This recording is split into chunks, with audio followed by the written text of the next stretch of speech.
It's 2023 and let me officially say Happy New Year to you. Apologies for the long break, but we are back and we're better. It's 39 days to the 2023 general elections. All hands must be on deck to ensure a seamless election. But what also is the attitude of many Nigerians towards the election, and what is the assurance that many Nigerians will be out on the 25th of February to exercise the franchise and vote for their candidate? All these and more is what my guest, Mr. Yinka Adeniran, a journalist and a public affairs analyst, sheds light on and into the matter. Enjoy.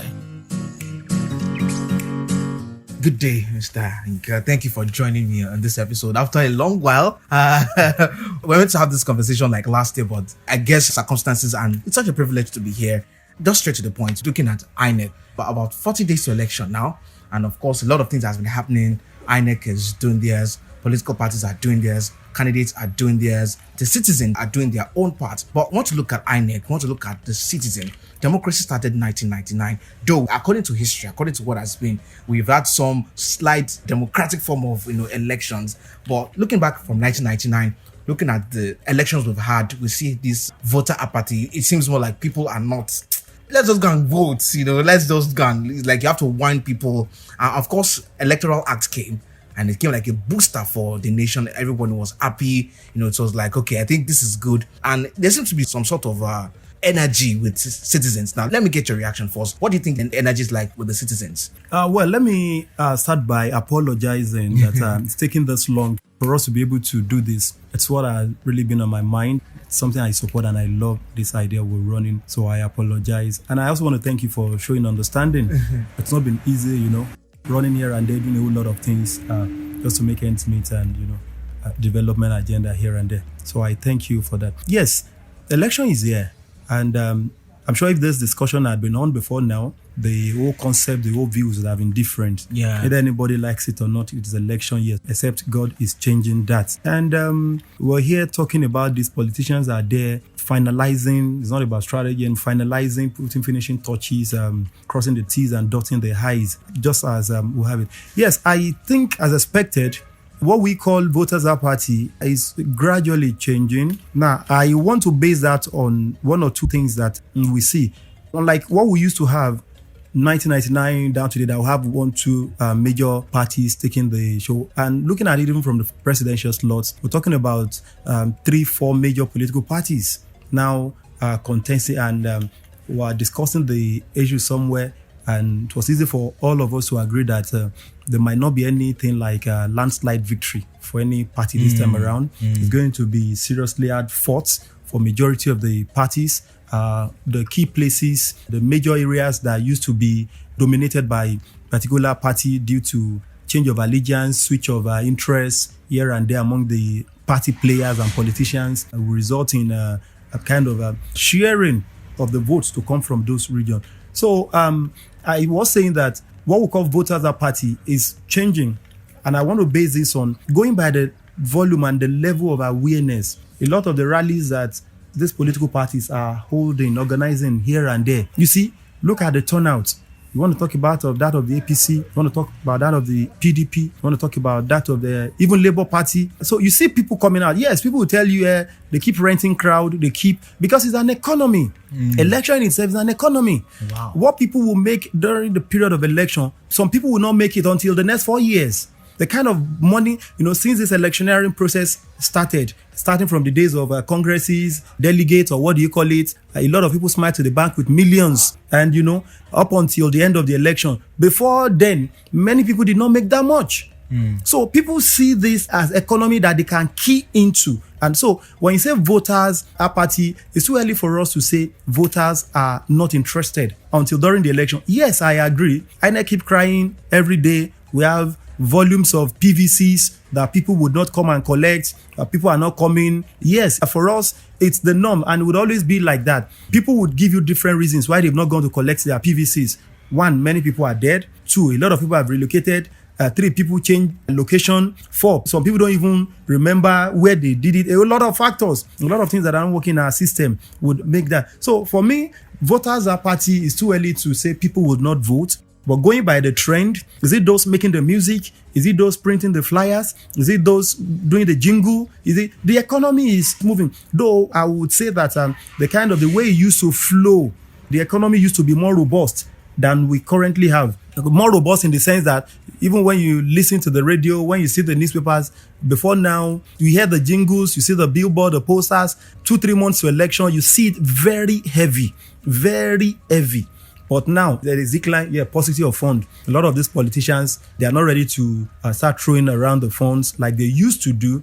6 months to election, they have started throwing around the fund, spending the money. And so now maybe some of them are really waiting. So we would not say people are not really interested. We will not say they are not going to be interested, because what we only need to assess their interest with the current level that we have in the process is just about the turnout, about the interest. When you talk about politics now, election, people are interested. People are talking. You hear people saying, this is my candidate. You hear people saying, this is my candidate. You hear people, rooting for one candidate. You see them publicly defending who they believe in. So that should tell you that, yes, people are electoral conscious. As much as we are not interested, whatever they do. No, that is not it. Recently, nobody saw Labour Party throwing up a candidate like Peter Obi. And just between the time the man moved from PDP to Labour Party, look at it, look at the cloud, look at the social media. Yes, people will say Labour Party is popular on the social media, whatever. Look at the crisis rocking the PDP,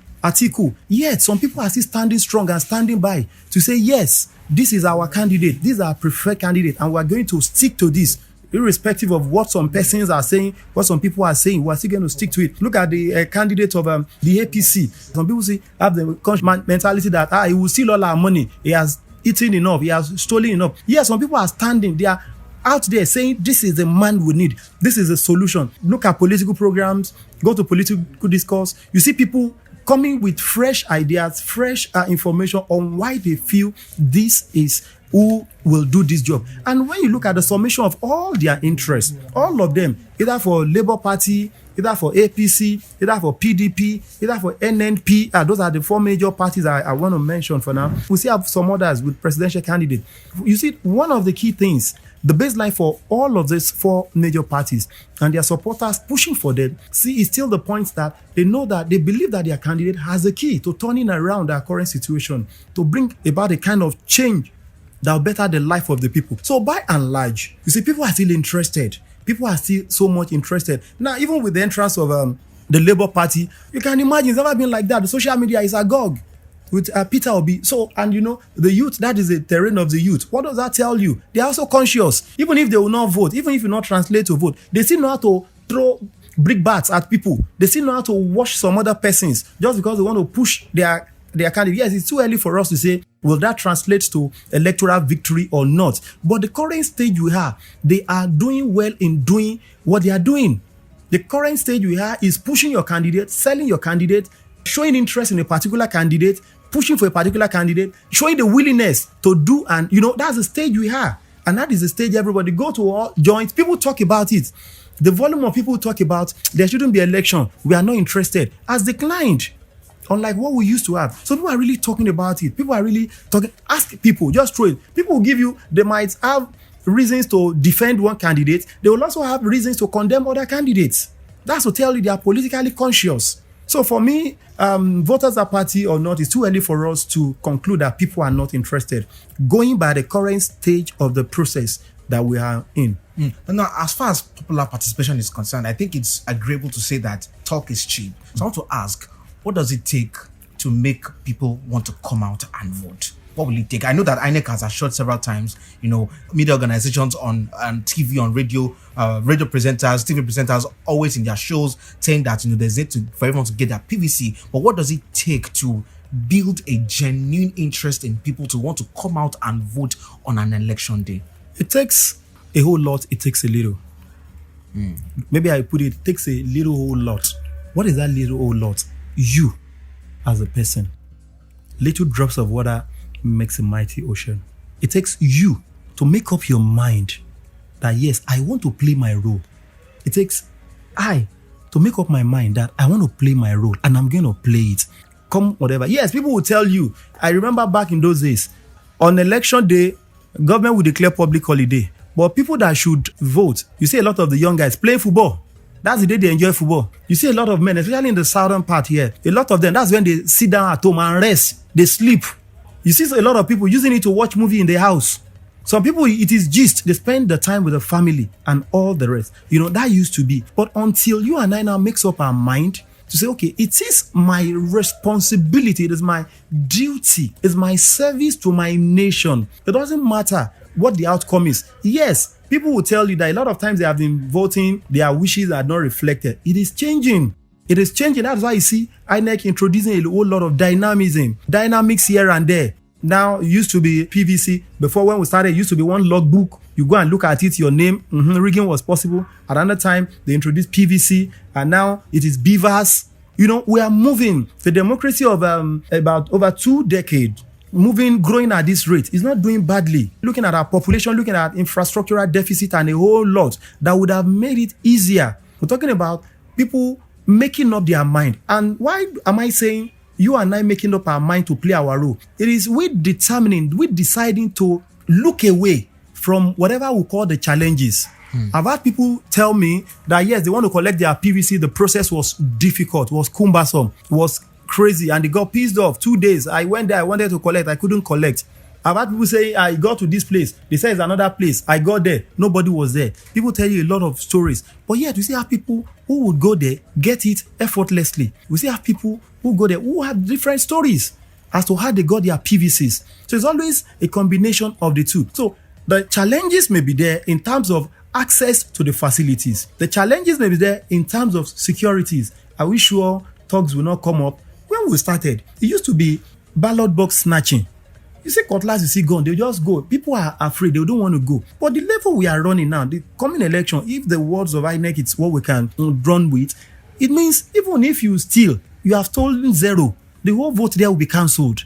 So you see, they are trying to neutralize all those things that will make thuggery, violence attractive, that will make all of these vices the in thing or the shortcuts to victory. INEC is coming up with a lot of innovations, coming up with ideas. All other stakeholders are working hand in hand. The security operatives, they are working hand in hand to make sure that some of these things are less attractive. It used to be vote buying. We don't know what is coming up in 2023 because some of these things will become more difficult, even for people, both those that want to play games, those that, yes. So what does it take to make people more conscious? It takes you and I to be determined to do it. Yes, on the part of government, this is what they know what to do. On the part of the electoral bodies, they know what to do. And I want to say they are doing what they should do. But irrespective of what they do, if you and I fail to do what we should do, it will amount to nothing. So now the question now is that, do you think a good number of citizens have this understanding that there's need for responsibility on my part on an individual level? Would you say that we have a good number of Nigerians who have to understand that it takes my personal responsibility? We really do. Nigerians are wise. They are intelligent. We only wait for body language from of the man at the top, seeing that if we have the kind of leaders that have the political will to achieve results, Nigerians will see them queuing into it. Nigerians really do. If Nigerians don't, we won't have increase in the number of voters registered. Voters registers won't be increasing. Yes, some people are slothful. Some people they wait for until the die minute, until last. In fact, I met someone recently who was telling me that in the south here, what happened? They don't give holidays. That in the north, they give them public holiday, either to go and do registration or even to go and collect their PVC. He said he's been to the south, he's waiting until the state government declare holiday so that people would go. It's not still because, but the job, whatever, will not make. We all need to understand that we have a duty to play. If this country must change for the better, if it must become a country of our dream, we need to know that we have roles to play. And one of the key roles is playing our roles and not giving up. A lot of times people give up. A lot of persons have given up on this nation. They just believe that the current crop of our politicians will have cannot bring about the desired change. But can we blame them? We can't blame them. We can't blame them and we won't commend them. Now, we can't blame them in the sense that based on what they have seen, we're all product of our experiences, what we've been through, what we've tried, and kind of effort we've made in time past, and the kind of results we're getting. Okay? And now, but we won't commend them in the sense that the Yorubas will say that, can I say it in Yoruba? Definitely. Now, what that means is that it's too early to give up when you have not achieved the desired result you want to achieve. I just try to describe it That's not the exact translation. So we won't commend ourselves for failing to do what we should do. Now, as usual, the minority, if whatever we end up in doing becomes the minority, we will have our say. The majority, even if they are on the negative, they will have their way. That's just a simple rule of democracy. How long that will last now depends on us. How long we want to stay, how long we want to do this. So for me, we must learn that we have roles to play, and we must stand up to play those roles. Whether we play it or not, whatever the consequences of what happened, we are the first victim of either playing or not playing our roles. So the project of nation building is what we have to do. We have roles to play. But how are we playing it? Even when you are not playing those roles, I assure you, you are playing it. You made mention of nation building, and that caught my attention because I feel that many times as Nigerians, many Nigerians don't have full grasp of that understanding that it's about building and not so much that something will just happen overnight, because as it is now, expectations are high because of what we're experiencing now. So people are just expecting that things will happen overnight. How do we manage the expectations of citizens? Yes, expectation of citizens is best managed when what they think, what they expect is what they get. But in the case of disappointment, it becomes hard to manage it. Because what it means is that I remember when this current administration came in for the first term, you will recall a lot of people were trekking all around. People trekking kilometers, tens of kilometers. What happened? Where are they now? Because the expectations were not met. One would have expected that when this administration is rounding off, it should be like a kind of challenge, trekking challenge for this person. But yes, some people, it's not as if it is all that bad. When you weigh the current situation, statistics, when you weigh it with what is happening globally, Nigeria is not doing badly, not too badly. When you weigh the cost of things, cost of this, cost of that, economy, when you weigh it based on international standards here and there, you see that Nigeria is not doing bad. How many recessions are we talking about? But politics is local. I will not rate our performance on maybe the errors. I will not say because what we did not do compared with what they did not do in advanced economy, and I feel that our own is no. I look at so far so good. What have we achieved? What gains have we brought? What positives has been added? What was the situation on ground before the current administration came up? What is the current situation? Where are we going? These positives. Yes, the international challenges, situations across the globe may make it look like nothing has been achieved. But in all honesty, there is a whole lot. But yet, we still look at it and say, yes, this is a current administration where we have increase in the rate of jackpass. Almost everybody wants to leave this country. Suddenly, insecurity became the order of the day. Some of the things that I felt, okay, whatever it is, we'll find solace in something. That thing that is giving people solace, not making people to think, suddenly disappeared again. And people were just lost. So, but in all of it, we need to understand that building this nation is not just left for politicians. And it begins with this electioneering process. It begins with who and who will become this, will become that. Even people we trusted so much, we have so much confidence in, they have disappointed us. Is that enough for us to give up? Even people that we work so much for, they disappointed us in delivering on the kind of dividends that we expect, in bringing about the kind of transformation that we look forward to. Even for some of them to fulfill some of the things they promised to do, that they have failed. We look at it and we saw that they have failed. And so a lot of discouragement. But don't forget, either they fail or they achieve success or they are successful in whatever area, it is still the process of nation building. So looking at another opportunity to give people fresh mandates to lead us or to mislead us, to direct us or to confuse us, whatever we want to give them mandates to do in the next 4 years, we have roles to play. If I fail to do it, I do not have the logical standing. I do not have the right. Let me use that word. I do not have the right to begin to call to question people I do not have a say, either for or against, in their emergence. And that is where we always miss it. As Nigerians, we do not have the right to call them to order. We do not have the right to question them if we fail to play our role as expected, especially during elections. Because we've been so disappointed, we are too disappointed, we are super disappointed, and we just want to leave it all. Yes, if we leave it all, what will be, will be. And when what will be, it's either you get worse or the other way. So, and if decision now did not go the way you expect it, instead of you calling them, Instead of people telling you, maybe you are the ones who voted for these people, maybe you are the one who canvassed for these people, asking them questions.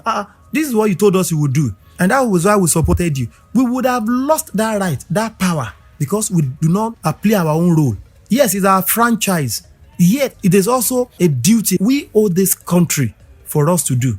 So, nation building, even when you think you are sleeping, when you feel you are not interested, when you feel you just want to sit down and look, you are building. I remember that poem, Building the Nation, Oswald Mitchell or something. I can't remember the author of the poem. It was a story of a top civil servant and a driver. The two of them, they went for an event. The driver feeling very hungry, feeling very tired, was doing his job, driving the Oga here and there. When they got to the event, the Oga too, the top government functionary, was so hungry. And when he got to the event, sumptuous meal, all of the delicacies you can think of, he ate to stupor. He ate and he overate all that as much as he could. Meanwhile, the driver is still there, languishing. At the end of the day, when they left the place, the two of them left the place, they got home, they developed ulcer. The same problem caused by different things. What caused the ulcer of the driver? Hunger. What caused that of the top government functionary? Too much delicacies. And they ended up, and the two of them, government officials, working towards the same building the nation. I will not forget that poem. It's been a long time, an old poem. So either you do it or you don't do it. You are building the nation. So the onus is now on us to determine how and what we want to build. And unfortunately, many times, when election comes and go like this, where we have always failed is calling these people to order. We always wait until the end of the tenure before we begin to ask them questions. It's not supposed to be. That is the area I think we need to build up. We need to enlighten and encourage ourselves as citizens. Even the government must create opportunities, must create avenue where periodically, maybe quarterly or 6 months intervals or whatever, where we can call these people a round table, ask them questions, ask them this: how far? What are you doing? What have you done? What you said you wanted to do? How far? Not until after the end of their tenure. Not until when it's too late, they want to seek our vote again. And that's why you see that many times we are always, after the election, we are lost. The governed and the government, the disparity becomes wider. It only closes up during the electioneering process, campaign, voting, and after that, it begins to widen. So, but it's not supposed to be. It's something that we should reactivate. We should log into. We should tap avenue. We should use periodically. The government must even come up with a policy. At so time, let every lawmaker, let everybody in position of authority go back to your constituencies. Go and brief them. Is it going to be 6 month interval? Get a feedback. Tell them what we are doing. Until we get there, we will not be able to spur the interest of the people. We will not be able to. It goes beyond what we read in the news. Goes beyond what we see on the TV. Goes beyond what we just see them drive around. No. Until we take governance up onto that level. So these are the areas I feel as we move into another political dispensation, if government can bridge this gap of legalizing it, backing it up with laws to say, okay, every 6 months, every quarter, they close up the National Assembly, close up all the State Assembly, even if it's just 1 month, even if it's just 3 weeks, everybody go back to your constituency, go and brief your people on what we are doing, get a feedback from them on what they want, what are we doing rightly, what are we doing wrongly, then we'll reconvey, we'll start from work. So you see, the 6 months, they have briefed our people, another 6 months, when you come back again, you call the people again, you are bridging it. Not like the one we have. If you are not a politician now, when you after casting your vote, that's the end. If you are not a member of any political party, because you won't be attending party meetings, yes, they will tell you, yes, after they are sworn in, they go back to go and do thank you visit, they attend political meetings, they brief their members. It goes beyond that. For everybody that is elected into any political office, the votes that brought the person in goes beyond that of the members of the party. You don't have to belong to a political party before you cast your votes for any particular candidate of your choice. So if you are briefing your members who are members of your party, if you are briefing them during your party meetings, what happened to the members of the opposition? What happened to those that do not belong to any political party and yet voted for you or even voted against you? You also owe them that duty to brief them on how far progress you are making. Let's shift the post to INEC now. Great. As it is now, how independent is INEC? How do you rate the independence, the true independence of INEC? Well, to the best of my knowledge, INEC has not come out to say they are not independent. Okay. And if INEC has not come up to say they are not independent or they are afraid or they are crying out foul, that somebody is chanting them, or somebody is doing this, is doing that, there's no need for us to, when they have not come out to cry foul. So yes, to the best of our knowledge, to the best of what is on ground, yes, how else could they be? This is what we need to make election. If you know the budget of INEC, how much they demanded to prosecute election, you wonder, crying out loud. And that's just for this period of election. After that, the money, the resources, the materials, the fund, everything, who accounts for them? But do you expect INEC? Yes, somebody has proved it right. I remember Professor Atairu Jega, the election he conducted, the incumbent who appointed him lost the election. At least that's a litmus test. Yes, you say it's one out of whatever. I do not see with the kind of things the current administration is endorsing, bringing on board, encouraging, just like the administration of Goodluck Jonathan also did. I do not think if the current administration lost election, it will be easy for them to rig or manipulate their way in. Because in terms of the beavers, in terms of the technology they are introducing, in terms of fund, one of the ways you can make them, you can cripple INEC is to stifle them of funds for them to prepare for the election. So for me, if INEC is not crying out to say somebody is chanting them, somebody is not cooperating, somebody is not collaborating, and they are not making headway, they are not making progress, I don't think we should start raising that needless fear that INEC is not independent. As we all know, whoever is going to head INEC, members of the board and people that will serve in INEC, they are to be appointed by the government of the day. So irrespective of who appoints them, the kind of job they want to do, it's about delivering. If there's a framework that they will need to follow to execute their task, then how easy is it for anyone, irrespective of who appointed them, to manipulate the process? If you have a process, if you have a system that is functional, that is normal, then it will be difficult to be manipulated.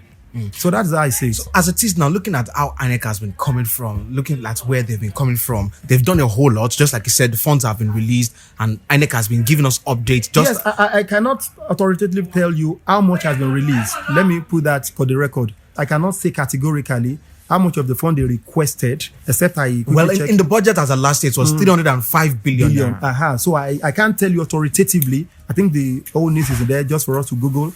I don't have the exact, so I don't. I don't want to sound like I said all the things they needed, they've gotten. And that's where I'm going now. Looking at the antecedent of INEC and how they've been employing all of this and briefing us on their development, can we say that INEC, as it is now, understand the responsibility before them? Oh, sure.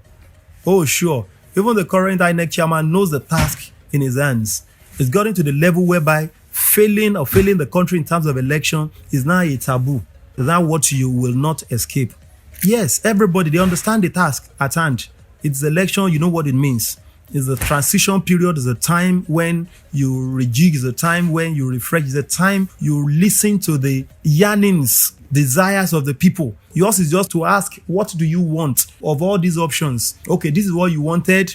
Take it. Have it. That is just what INEC is supposed to do. It's not supposed to influence, okay, I will help you to get it. I won't help you to get it. INEC is just supposed to be like an umpire. You know, you're organizing a contest between people and you're saying, okay, all of you, this is a contest, this is a game plan, or now these are the rules of the game. I make sure the rules of the game are not violated. While I also observe that there's no infringement, there is no playing against the rule before we determine who the winner is. So election is coming. And of course, just about some days back, INEC said there's a security situation in the country which may lead to cancellation or postponement, after which they came later to say, you know what, this election will hold. But we can't deny the fact that there's a security challenge in the country. And I think many people will agree that security is one of those things that is needed to be employed. Looking at the antecedents of how elections have been, just like we made mention, ballot snatching, which is not possible right now, looking at the Electoral Act. But looking at the current atmosphere in the country, security-wise, what do you think the election will look like? I know there have been assurances, but what do you think the election will look like? Security still remains a key factor that can undermine the election. Yes, I'm aware that all the security apparatus, security agencies, they are doing their best to make sure that insecurity does not affect the election. But the truth be told, when you hear there is gunshots, there is crisis somewhere, no matter who you love, no matter who you want to vote for, you rather prefer to sit in your house, lock up your door, drink your gari jejeli, rather than just fall victim of stray bullet or whatever. May God not make us a victim of such situation. So insecurity is a big threat if not addressed. It is a big threat. A big threat in what sense? Aside from those that would come to vote, what even about those INEC officials that will be going? What even about the security officials that will be going? Not all the security officials that you see at polling units, whatever, are armed. Some of them just, especially women, you see them just in uniform. Some of them just holding truncheon. Some of them nothing, they just sit down. Yes, they too don't want to fall victim in case of Burubu. Yes, you see the apathy. If you're not sure that so place there's likely to be attack, violence, whatever, people would rather. So insecurity, aside from the security of the voters, of the electorate, even officials, other stakeholders, don't forget, election is not just about voting. It involves a whole lot of other persons. We have INEC officials that will be on duty. You have the media that will be on duty. You have security operatives that will be on duty. You have observers, both local and international, that will be on duties. You have some other essential workers that will be on duty. All of them, you want to put them at risk? Even when the security situation is not favorable. You see some of these local and international observers, they will pull out. Just the way electorate too, that should go and vote, just the way they will pull out too. So are we going to say, let's leave only the security operatives and INEC officials to go and face the security challenge? So security is a big challenge anytime, any day. I remember for this reason, the former president, Goodluck Jonathan, had to postpone his election in 2015 by some weeks. Just on this. Yes, saying it that election will not hold sends a whole lot of signal to people. Some people are really wondering, will the election hold? Is a normal thing. Some people are skeptical. Will it hold? Will it not hold? Will there be fight? Just the normal thing. But people who are really investing, people who have really mobilized, who have really spent, who have really come up with a plan to say, okay, this is how much we're spending, this is where we're going, that they've planned their movement. And you come in to tell them that you now want to stretch it again. It means extra effort, extra task, extra this, extra that. Do they have the means? Do they have the capacity? So these are some of the things. So when you just suddenly say, everybody even want to relax. You see, it will get to a point that everybody just want this noise about election just to die down. Let life just continue. Yes, it will get to the tempo and it's getting there gradually. You know, this is mid-January. If the presidential election is just February, we're talking about 24, just about 1 month and how many days? So, you know, and in another 2-3 weeks or so, some couple of weeks now, campaign and everything would stop. So you know what that means? So it's already in the top gear, everything by end of January. When it gets to February, everything was right, you know. Even those who have not been hearing their noise, you hear them 20 times in 1 minute. People you think they have not been campaigning, they have not been, no, they are amassing fund. They want to challenge their fund. You just begin to hear them here and there. Few days to the election, so that at least the message you hear last will resonate more in your mind. Just one last one. So we've talked about security. What are other things, very important things that need to be in place for this election to be successful? Yes, one, I know God is always on our side. We are very, very religious in the country, even though are we really honest in that regard? Yes, I'm sure somebody will say, yes, we need God. Yes, we really do. We really need God so much. Yes. Then I think another thing that needs to be in place is, yes, security, like we've talked about. Then we also need the willingness on the part of the people, the readiness on their part. You know, we just want the election just to be an avenue whereby I'll just go cast my vote and just go back and, you know, after casting the vote, just and let life continue. We have climes that people vote, they still go to work, they just stop by, vote, and life continue as if nothing happened. They only wait for result.